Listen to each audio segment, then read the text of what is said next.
As far as the relationship between Scotland and the EU and Scotland and the UK is concerned, the Scottish Government pretty much accepts that Brexit is happening, albeit reluctantly.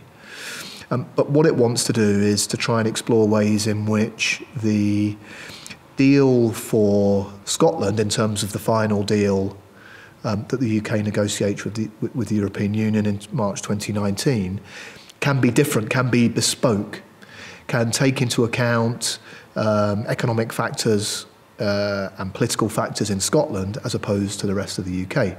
So to give an example, the Scottish Government doesn't want to end free movement of people. The Scottish Government wants to encourage more people from Europe and beyond to come and work and live in Scotland. Now, these are kind of partly political considerations because the Scottish Government wants a much more diverse society, but actually there are economic considerations here too.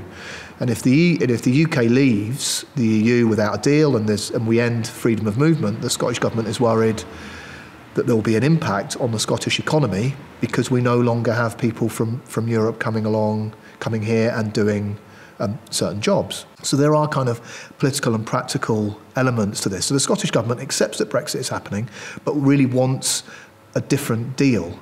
We want to make sure the aerospace sector, as well as financial services, as well as manufacturing and engineering, our export trades, our whisky industry, and a whole range of other industries that we depend on, we must make sure they are fully protected and we can continue to trade with the European Union on a free trade basis, essentially, would be the absolute ideal.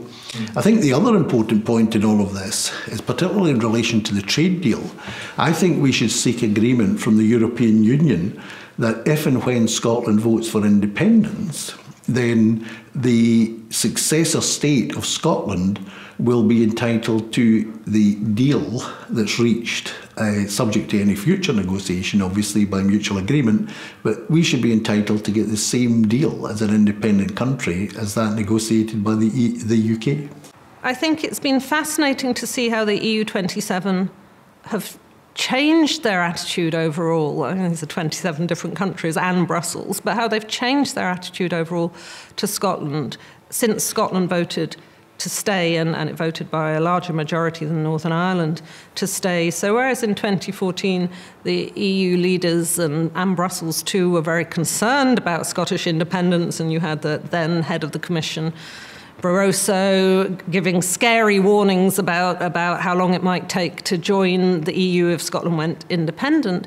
And what you saw was a very warm attitude to Scotland after the vote in June 2016. And Nicola Sturgeon went to Brussels. She was greeted by Juncker. The fact that he met her speaks political volumes. So there is a thing called the Joint Ministerial Committee, which the Scottish Government's Europe Minister, Mike Russell, sits on.